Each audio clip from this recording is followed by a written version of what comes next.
Bismillahirrahmanirrahim. Assalamualaikum warahmatullahi wabarakatuh. Waalaikumsalam warahmatullahi wabarakatuh. Halo Sobat Hukum, bertemu kembali bersama saya Silvi di podcast channel YouTube STH Pasundan Sukabumi dalam segmen Bincang Kreatif STH Pasundan Sukabumi. Tentunya Sobat Hukum penasaran dong ya, bagaimana sih motivasi besar para berbagai profesi untuk mendalami ilmu hukum, terutama di STH Pasundan Sukabumi.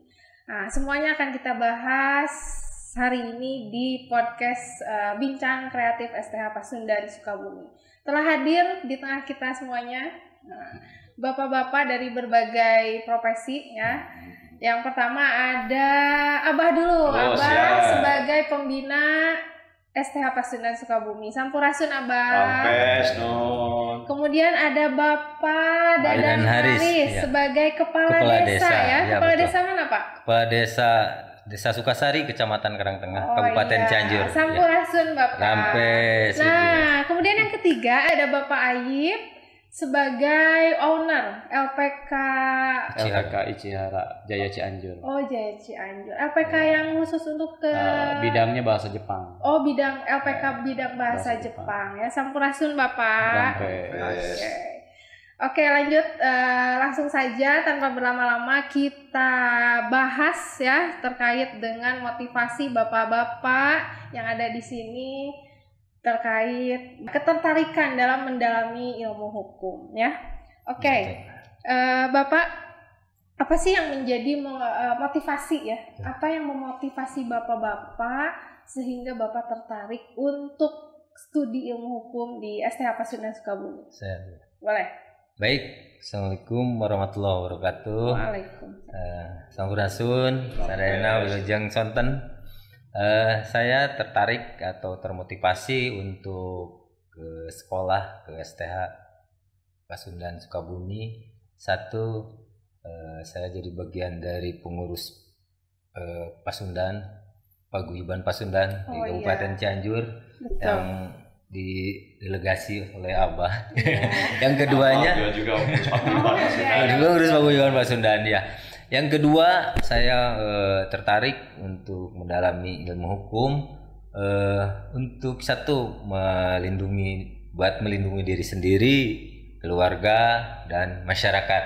Karena saya tuh kapasitas selaku kepala desa selalu bertemu dengan permasalahan hukum masyarakat ya? Di masyarakat, baik hukum pidana, perdata, hukum agraria dan hukum lain sebagainya.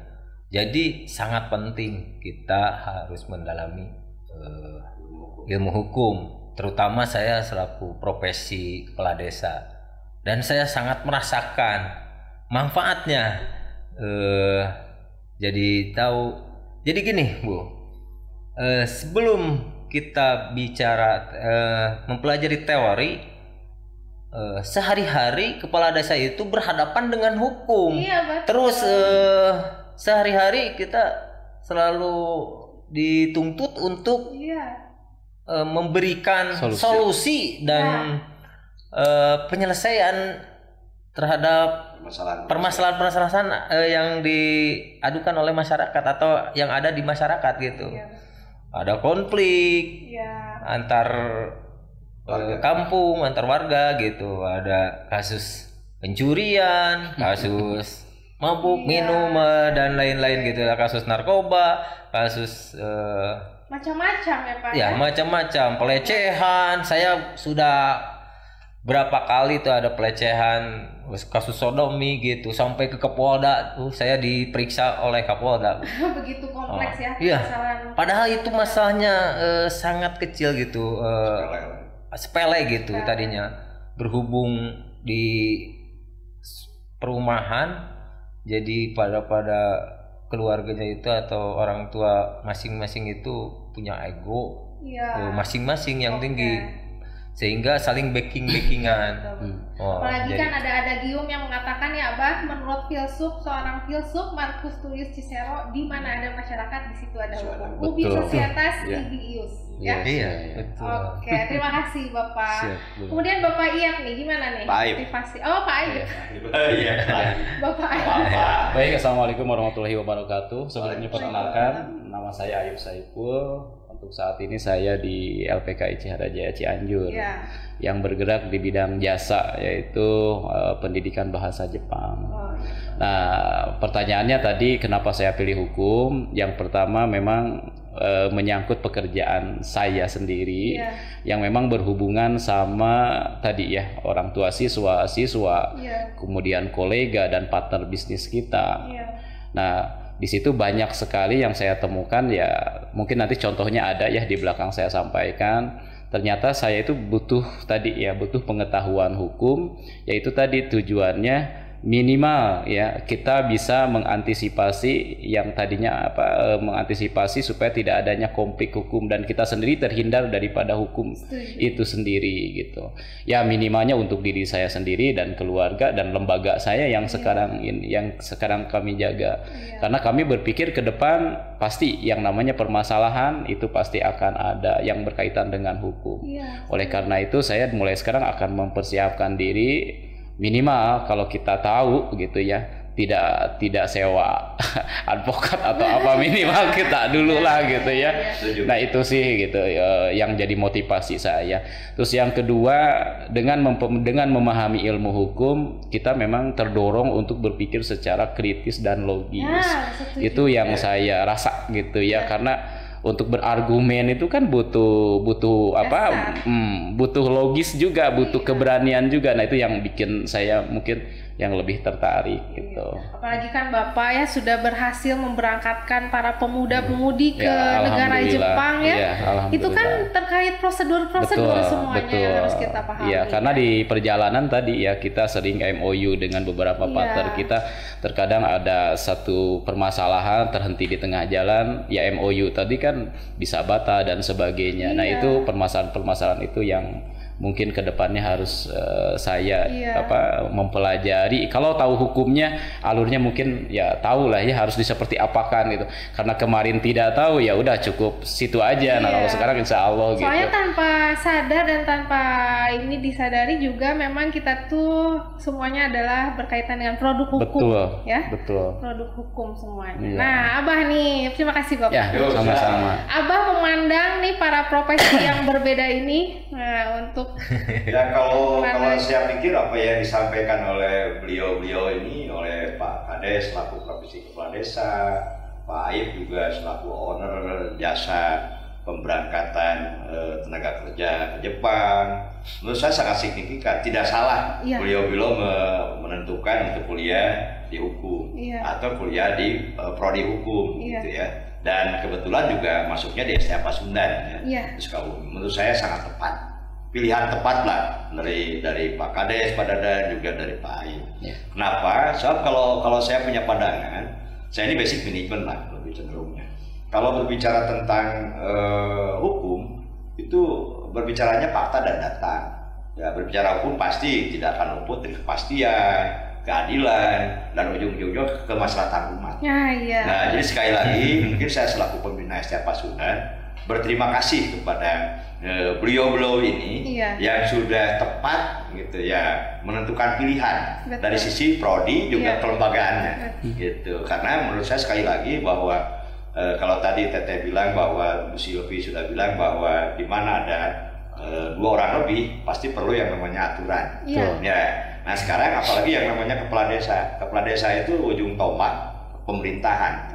Otomatis di sana berbagai yang namanya masyarakat ada, berbagai segmen, berbagai kepentingan, tentunya ada konflik-konflik di hak dan kewajiban, kan terkait hak dan kewajiban. Termasuk mungkin di Pak Aib juga kan di sana ada ketemu misalkan dengan pengarah tenaga kerja, pengarah dengan birokrat, dengan pemerintah, dengan imigrasi, mungkin ke depan bisa hukum internasional.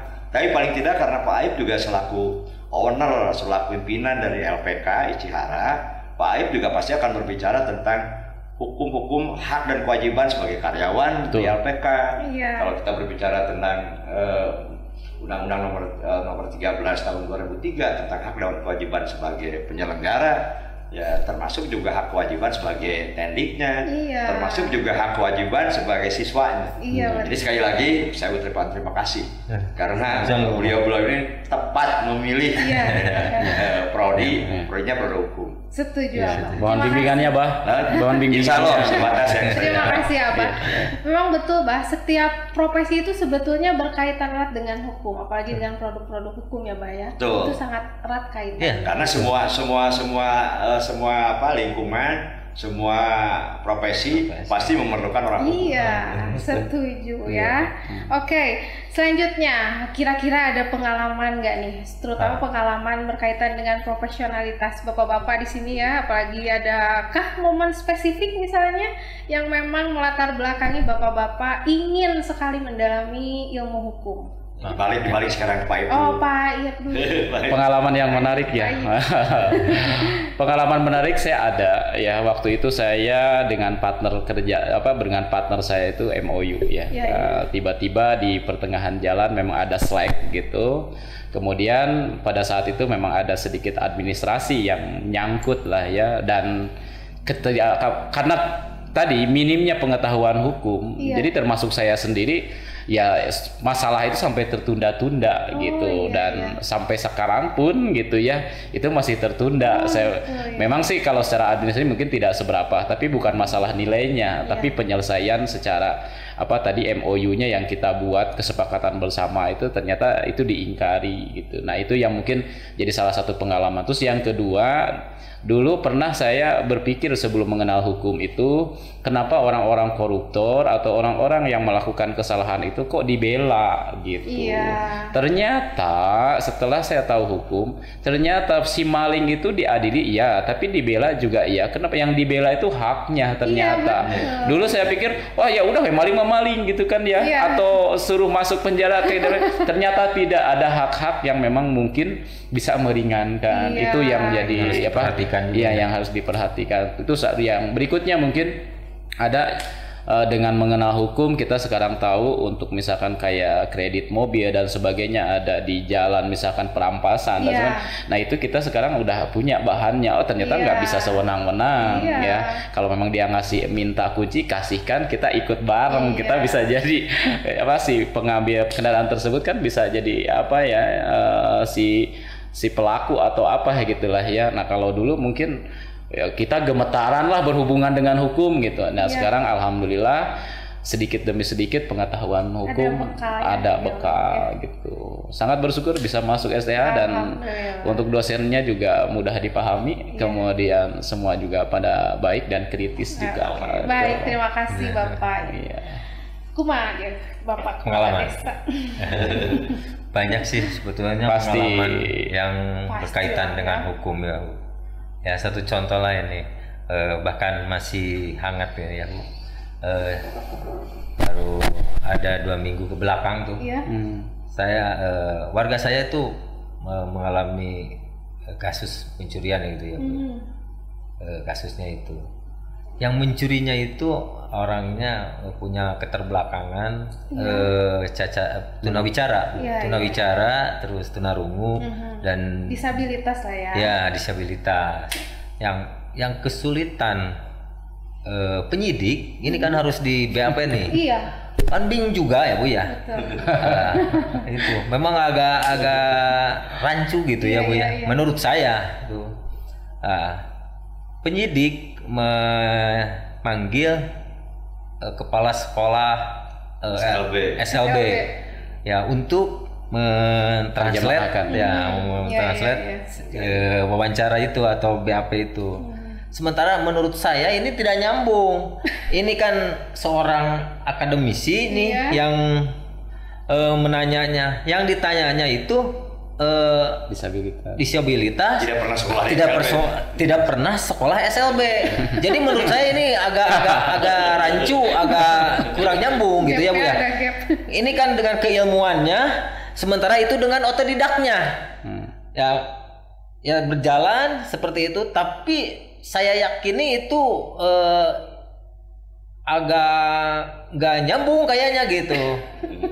Ya, arah tujuan pembicaraan jawaban si orang tersebut dan si penanya itu jadi menanya kemana, jawabnya apa gitulah mungkin seperti itu. Karena kan dia nggak pernah sekolah, nulis juga nggak bisa gitu kan. Kalau misalkan pernah sekolah SLB itu mungkin kan nulis juga bisa, terus nyambung. Ketika misalkan di BAP oleh translate itu ya bakal nyambung. Saya belum yakin bahwa betul ini yang mengambilnya gitu. Apakah hanya aku-akuan yang orang kedua itu? Ya, padahal kalau dalam kasus seperti itu kan sebetulnya yang harus didatangkan itu adalah orang terdekat. Orang yang disabilitas itu loh Pak, yang sudah paham, mengerti gitu ya. Tidak hanya guru SLB aja yang harus didatangkan sebetulnya. Iya. Tapi potong nih, kalau tidak salah dengar, Pak Kades itu bukan warganya yang disabilitas itu ya? Ya bukan. Tapi karena Pak Kanit dari kepolisian itu tahu bahwa Pak Kades itu adalah mahasiswa hukum, ya akhirnya Pak Kades lah yang diminta oleh Kanit, Kanit Reskrimnya untuk mendampingi dia gitu. Kebetulan desa tetangga gitu, tapi ada yang kebawa warga saya. Dalam hal ini kan memang ilmu hukum itu perlu untuk mengetahui prosedur prosedur dalam penyidikan itu bagaimana, ketika misalnya pelaku disabilitas itu bagaimana, prosedurnya bagaimana, siapa yang harus dipanggil kan untuk membantu dalam proses keterangan keterangan saksi. Jadi kira-kira itu ya pengalaman Bapak. Pengalaman gitu ya. Penasarannya itu kumaha gitu kan. Kumaha ya gitu, kepastian hukumnya gitu Bu. Logikanya ini orang punya kekurangan, keterbatasan ya Bu ya, mohon maaf, keterbatasan mental, bicara nggak bisa. Ya terkait disabilitas ini kan memang kita belajar nanti teori kayak teori alasan pemaaf alasan pembenar itu bagaimana. Nah ini ilmunya ada di sini gitu ya. Tapi kalau misalkan saya tambah pertanyaan nih, ujung-ujungnya apakah ada kegiatan restoratif justice nggak? Nah, setelah didatangkan kepala desanya, dinegosiasi lah gitu supaya jangan lanjut, kasihan lah gitu ya. Ini orang ini kan belum tentu juga gitu ya. Belum tentu juga dia pelakunya karena dia nggak bisa bicara dan bisa nulis gitu. Dan gitu baru disangkakan menurut orang yang terdekatnya ini kan gitu. Akhirnya tidak lanjut prosesnya. Akhirnya setelah lama bergulir tuh sampai jam 2 malam, dari pagi jam 7 sampai jam 2 malam. Keputusannya akhirnya saya ajak ngobrol si korbannya dengan hati ke hati gitu ya. Intinya kan sudah dimediasi oleh Pak Kades. Sudah dimediasi, selesai. Alhamdulillah gitu ya, mulai kedekatan dan ya saya contohkan seperti itu lah. Akhirnya dia terketuk hatinya. Oh iya. Ya iya juga ya Cena. Jadi sadar dia juga gitu. Apalagi setelah saya mediasi gitu. Dengan kategori pelaku disabilitas itu kan memang ini masuk kategori alasan pemaafkah ataukah bagaimana seperti itu ya, harus dipahami juga. Oke, terima kasih Bapak atas pengalamannya ya. Story pengalaman yang sangat seru sebetulnya ya, karena kompleks ya. Kompleks sekali dalam masyarakat. Sementara ini kan dibutuhkan kepastian hukum juga. Tapi Pak untuk menuju keadilan tuh. Pak Kades sudah bagus, karena kata Bu Silvi bahwa pengacara yang handal itu pengacara yang bisa menyelesaikan di luar jalur pengadilan. Iya betul. Yang akhirnya diambilnya itu Bu, surat pernyataan memaafkan. Nah itu kan jadi masuknya masuk ke restoratif justice. Kan, gitu. Kita juga mempelajari alasan-alasan penghapusan pidana kan, itu alasan pemaafkah atau alasan pembenarkah begitu. Nanti dipelajari kan. Itu. Nah kalau dari sudut pandang bapak-bapak dari profesi yang berbeda ini, kira-kira manfaat apa sih ya? Manfaat terbesar apa yang Bapak rasakan ketika sudah terjun mempelajari ilmu hukum? Mangga Bapak. Betul. Manfaat untuk yang saya sekarang rasa itu yang pertama, saya bisa terhindar dari masalah. Terhindar dari masalah dan lebih siap lagi bila terjadinya ada konflik masalah kita sudah ada dasarnya. Ada gitu. upaya preventifnya ya. Ada upayanya itu yang saya rasa sekarang. Terus yang kedua ya saya bisa melindungi lembaga saya, bisa melindungi staf-staf saya, siswa saya ya, dan yang mana tadi hak-hak dan kewajiban minimalnya untuk diri saya dan siswa saya, guru saya, hak mungkin ya sebelum saya mempelajari hukum kemarin, hak dan kewajiban guru itu sebagai apa, staf itu sebagai, nah dengan ternyata setelah ada hukum saya lebih paham, oh hak-hak dia itu ini, ya kewajiban dia itu ini. Misalnya maaf saja kalau untuk seorang pengajar misalkan telat dia masuk saja kan, kalau kita udah tahu hukum ada dasarnya gitu ya, kontrak kerja gitu, dasar-dasar hukumnya kita SOP, bisa tahu ya, SOP gitu.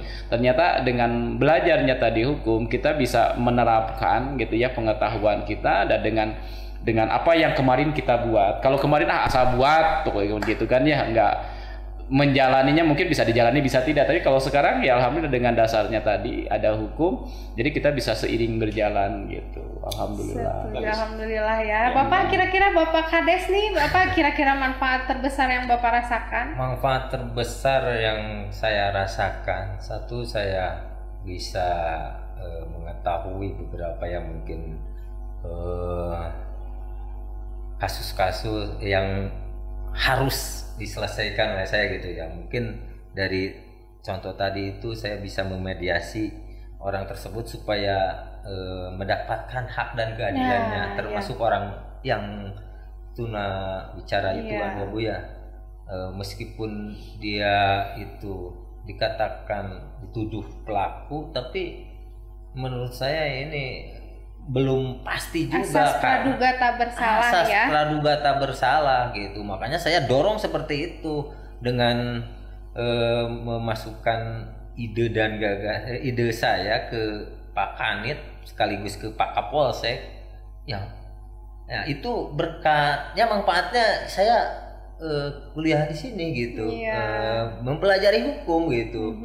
Jadi yang tadi itu bisa menjadi solusi lah. Bisa ya bahwa si keadilan itu bisa tepat pada orangnya yang tepat gitu, yang memperjuangkan keadilan ya, bagi gitu.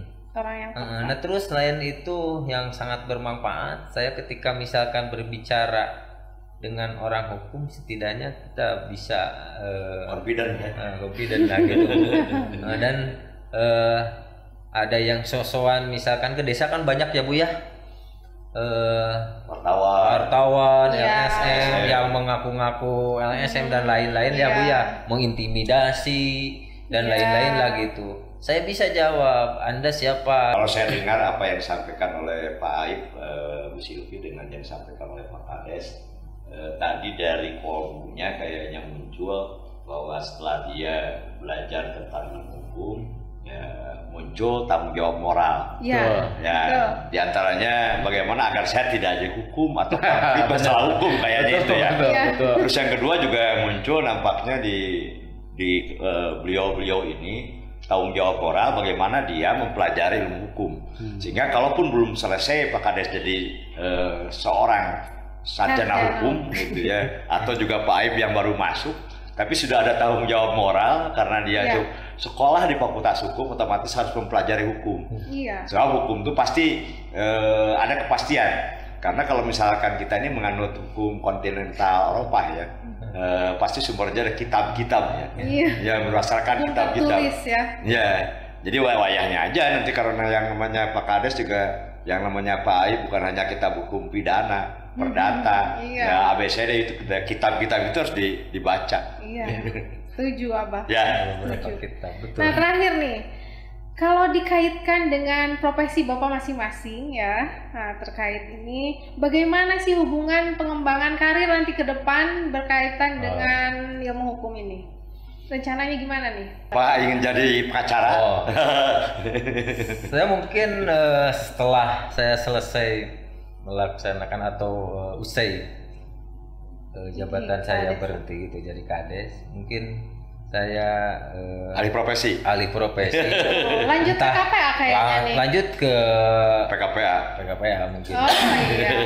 Gitu maksudnya. Ya mudah-mudahan mencoba nyalek gitu atau gitu. Iya. Tapi kan paling tidak Bu Silvi beliau juga punya di pemerintahan desa itu ada badan perwakilan desa. Iya. Ya, tidak semua BPD paham tentang ilmu hukum. Iya. Ya bagaimana yang namanya aturan-aturan main untuk menyusun yang namanya Perdes. Ya, dia punya tanggung jawab moral kalau di Pemdanya di wali kotanya ada Perwal ya, ada Perda wali kota, ada Perda kabupaten. Anda kan punya tanggung jawab Perdes. Iya. Perdes betul. Dalam menyusun Perdes pun kan itu butuh ilmu hukum juga. Betul, hukum, ya? betul. Teori ilmu hukum juga. Sementara mohon maaf Bu, di BPD SDM BPD saya ini pada khususnya desa saya, waduh sangat di bawah Bu.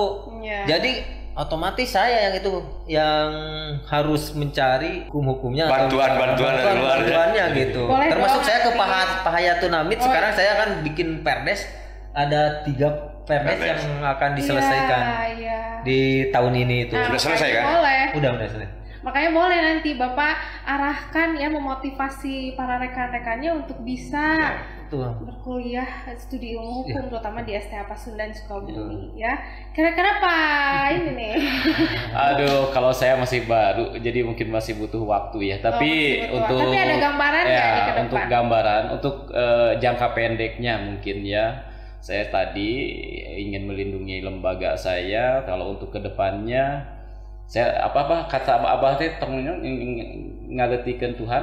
Ya, jangan mendahului takdir. Takdir. iya. Gitu. Ulah jadi Allah leutik. Ulah jadi Allah leutik gitu kan ya. Mungkin kalau ditakdirkan untuk menjadi seseorang ya saya akan terima. Tapi untuk saat ini saya lebih fokus tadi pembelajaran dulu. Iya. Artinya perdalami dulu, dan alhamdulillah saya juga ada beberapa teman yang memang dihukum, Bukan dihukum, Pak. Ya. ilmu Dalam ilmu hukum ya. Kalau dihukum beda.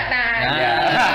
Bahasa hukum yang memang harus kita hati-hati dalam ada beberapa teman yang memang bidangnya sama dengan saya gitu, dan ada juga beberapa advokat dari Lombok juga gitu ya. Dan ya insya Allah nanti mungkin bisa bergabung sama beliau-beliau gitu. Ya intinya untuk saat ini apa yang memang bisa buat kita berkembang dengan hukum kita ke depan, yaitu tadi kata Abah, jangan Allah ulah jadi Allah leutik, pokoknya siap lah gitulah ya. Mendahulukan ya. Ya. Kalau masuk juga ini ada himbauan bagi beliau-beliau ini. Yang pertama, karena di desa mungkin banyak permasalahan, karena Anda saat ini sudah kuliah di Sekolah Tinggi Hukum Pasundan, jangan sungkan-sungkan kalau perlu bantuan. Termasuk juga bantuan hukumnya ada BPKH gitu ya. Iya betul Sobat Hukum, perlu diketahui bahwa memang ketika ada permasalahan yang memang butuh bantuan hukum di STH Pasundan ini ada Biro Bantuan dan Konsultasi Hukum. Ya termasuk termasuk juga Pak Kades untuk bikin Perdes kan kemarin juga STH sudah bantu dengan Pak Hayatun Hamid, ada Perda aset desa, Perda Baitul Mal, Perdes Baitul Mal, ada Perdes Kemajuan Kebudayaan yang lain. Ya termasuk juga Pak Aib mungkin nanti kalau memerlukan tenaga kan ada Ibu Silvi dan Reng-Rengan. Termasuk juga Biro Bantuan Hukum untuk membuat SOP dari lembaga kita gitu. Apalagi sekarang Bu, khususnya kepala desa, apalagi sekarang banyak kepala desa tersandung kasus hukum ya Bu ya. Ada yang ngeri Bu, tetangga saya tuh, tetangga desa dijatuhi hukuman 8 tahun 5 bulan. Judi online. Apa kasus apa itu Pak? Dia itu memang memakai uang desa. Dengan judi online-nya. Dengan judi online. Kan? Jadi dipakai judi online gak kerasa mungkin ya Bu. Dengan kadang kan orang tidak bisa kembalikan. Termasuk Bu Silvi bisa juga disampaikan ke beliau dengan BPKH itu, karena kita MOU dengan orang lain. Jangan sampai si owner ya mungkin seperti Pak Aib juga kepala desa, karena Anda sudah kerjasama dengan STH, ya pada saat nanti Anda mau MOU, jangan sampai ya misalkan Anda ketipu. Perlu yang namanya legal perusahaan, bisa mengundang Ibu Silvi atau BPKH sebelum ditandatangani oleh kedua belah pihak, dikaji dulu oleh orang hukum. Kepala desa itu kalau misalkan ya sering harus membuat keputusan yang sangat berat mungkin ya Bu ya. Apalagi kepala desa itu memang kaitan dan harus tepat dengan gitu. Peraturan desa. Jangan sampai sudah ditandatangani justru diajukan ke PT UN. Ya jadi kita Nah, itu. Makanya itulah celah-celahnya ya harus kita pelajari dalam teori ilmu hukumnya. Ya, jadi kesimpulannya yang beliau-beliau ini menurut saya ya beliau-beliau sudah tepat ya mengambil prodi hukum. Ya, bahkan lebih tepatnya juga mengambil sekolah di kampus STH Pasundan Sukabumi. Karena belajar ilmu hukum itu pengembangan karirnya meluas. Ya, betul. Karena semua ini kehidupan perlu yang namanya kan tadi teh ubi societas ibius di mana ada masyarakat, di situ ada hukum, itu menurut Marcus Tullius Cicero. Dan yang terakhir STH saat ini kan dapat anugerah lah. Ya, hakikatnya dari awal syariatnya kita punya akreditasi sekarang baik sekali. Kalau baik sekali berarti sudah melebihi dari B ya. Iya, alhamdulillah. Terima kasih. Baik, terima kasih sekali kepada bapak-bapak dan juga Abah atas pengalaman ya, sharing pengalaman, sharing motivasi ya. Pentingnya belajar ilmu hukum ya di masyarakat. Oke, baik, terima kasih. Sebelum saya tutup, kita sedikit mengambil kesimpulan ya, bahwa memang mengambil studi ilmu hukum itu tidak hanya menawarkan pengetahuan teknis tentang aturan dan regulasi saja ya, tetapi juga mengasah kemampuan berpikir kita lebih kritis, lebih analisis, dan komunikasi yang sangat penting dalam berbagai bidang profesi tentunya. Nah, jadi seseorang bisa memegang peranan penting dalam menjaga keseimbangan antara hak dan kewajiban ya, sekaligus juga bisa menjadi agen perubahan yang mampu menghadapi dinamika sosial dan tuntutan keadilan apalagi di era modern dan digital sekarang ini. Baik, terima kasih semuanya. Terima kasih juga kepada Sobat Hukum yang selalu setia mengikuti kami. Saksikan podcast Bincang Kreatif STH Pasundan selanjutnya di podcast STH Pasundan Sukabumi. Wassalamualaikum warahmatullahi wabarakatuh. Waalaikumsalam warahmatullahi wabarakatuh.